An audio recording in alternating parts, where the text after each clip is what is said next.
आज दुनिया एक ऐसे मोड़ पर खड़ी है जहां एक रात में इतिहास बदल सकता है। और इस कहानी के केंद्र में है अमेरिका के राष्ट्रपति डोनाल्ड ट्रंप और उनका सबसे बड़ा अल्टीमेटम ईरान के लिए। ट्रंप ने यह साफ शब्दों में कह दिया है कि अगर ईरान ने उनकी शर्तें नहीं मानी तो अमेरिका सिर्फ एक रात में पूरे देश को तबाह कर सकता है, यानी ईरान को तबाह कर सकता है। ये कोई साधारण बयान नहीं है, बल्कि एक खुली चेतावनी है जिसने पूरे मिडिल ईस्ट में डर और तनाव दोनों को चरम पर पहुंचा दिया है। अब सवाल ये है, आखिर मामला क्या है? नमस्कार, मेरा नाम है लक्ष्मी।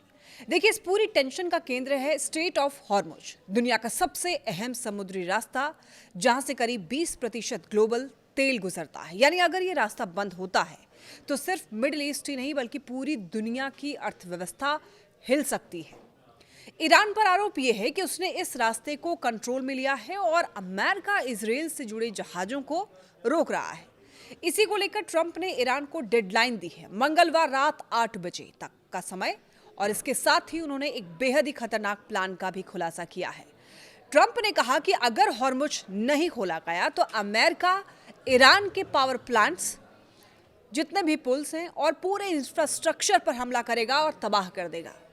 यहां तक कह दिया है कि हमारे विमान टारगेट चुनते वक्त नागरिक ठिकानों की भी परवाह नहीं करेंगे। यानी यह सिर्फ मिलिट्री स्ट्राइक नहीं होगी बल्कि पूरे देश को अंधेरे और तबाही में धकेलने की पूरी तैयारी है। इसी बीच अमेरिका ने अपनी ताकत का प्रदर्शन भी किया है और वो है B-2 स्पिरिट। ये दुनिया के सबसे एडवांस स्टेल्थ बॉम्बर्स में से एक है, जो कि बिना रडार में आए भारी तबाही मचा सकता है। और इसकी तस्वीर भी शेयर की गई है। अमेरिका ने तस्वीर शेयर करके ये साफ मैसेज दे दिया है कि अमेरिका पूरी तरीके से तैयार है। दूसरी तरफ इजराइल भी पीछे नहीं है।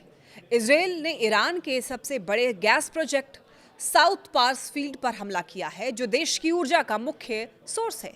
और इस हमले में ईरान के रिवॉल्यूशनरी गार्ड के 2 बड़े कमांडर मारे गए हैं, जिनमें इंटेलिजेंस चीफ भी शामिल है। साथ ही इजराइल डिफेंस फोर्सेस ने तेहरान के कई एयरपोर्ट्स को निशाना बनाया है, जहां दर्जनों विमान और हेलीकॉप्टर तबाह हो गए। और इसी बीच ट्रंप ने एक और विवादित बयान दिया है। उन्होंने मीडिया को धमकी दी है कि अगर ईरान में लापता अमेरिकी पायलट की जानकारी लीक करने वाले का नाम नहीं बताया गया तो संबंधित मीडिया हाउस को जेल भेज दिया जाएगा। उन्होंने इसे राष्ट्रीय सुरक्षा का मामला बताया है। तो सवाल यह है, क्या यह सिर्फ दबाव बनाने की रणनीति है या सच में एक बड़े हमले की तैयारी है?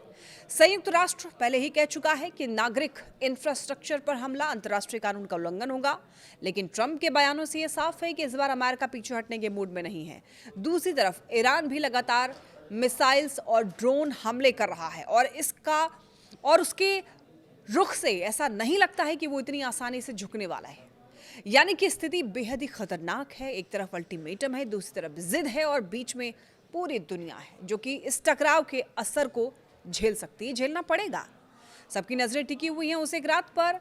क्या ईरान समझौता करेगा इस धमकी के बाद, या फिर मिडिल ईस्ट एक और बड़े युद्ध की आग में झोंक दिया जाएगा? क्योंकि अगर ये हमला हुआ तो इसका असर सिर्फ ईरान तक सीमित नहीं रहने वाला है। तेल की कीमतें बढ़ेंगी, ग्लोबल मार्केट जो है डगमगाएगा, दुनिया की शांति भंग हो जाएगी और सब कुछ दांव पर लग जाएगा।